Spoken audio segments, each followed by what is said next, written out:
જય માતાજી, જય દ્વારકાધીશ. કાલે જ મેં એક વિડીયો અપલોડ કરેલો જેમાં મેં જણાવેલું કે મેં લગ્ન કરી લીધા છે. મારી રાજી ખુશીથી હું એમના જોડે રહું છું, એમના જોડે આવી છું. છતાં પણ અમુક લોકોએ સોશિયલ મીડિયામાં વિરોધ કરવાનું ચાલુ કર્યું છે, ધમકીઓ આપવાનું ચાલુ કર્યું છે, મારી નાખીશું, ઉપાડી જઈશું. બરાબર? તો મને એ નથી સમજાતું કે જ્યાં સુધી હું સમાજનું નામ રોશન કરી રહી છું, જ્યાં સુધી હું મારા ઘરે પૈસા કમાઈ રહી છું, જ્યાં સુધી હું એમના માટે કંઈક કરી રહી છું, ત્યાં સુધી હું બધાને સારી લાગુ છું.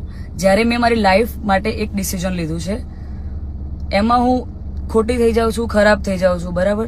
અને એને લઈને ઘણા બધા લોકોએ એવું બી મૂક્યું છે, સમાજવાળાઓ લોકોએ, કે ભાઈ અમે દીકરીઓને ઇન્સ્ટાગ્રામ, ફેસબુક બધું યુઝ કરવાનું બંધ કરાવી દઈશું.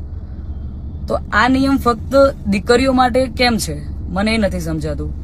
આપણા દીકરાઓ જ્યારે કોઈ બીજા સમાજની દીકરીને લઈને આવે છે ત્યારે આપણે બધું એક્સેપ્ટેબલ હોય છે. જ્યારે એ જ કાર્ય આપણી દીકરી કરે છે ત્યારે આપણે એના વિરુદ્ધમાં જઈએ છીએ.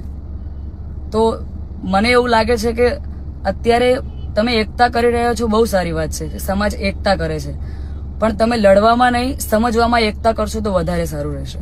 બાકી તો હું કાયદાકીય પગલાં લેવાની જ છું.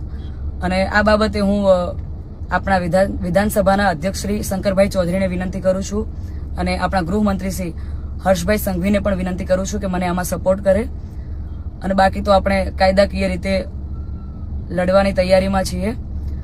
અને મારા સમાજને એક પ્રેમથી મારી આ રિક્વેસ્ટ હતી કે હું સમાજની દીકરી છું અને મેં જે કંઈ પણ પગલું લીધું છે એ મારી પર્સનલ લાઈફ છે, મારી પોતાની ચોઈસ છે.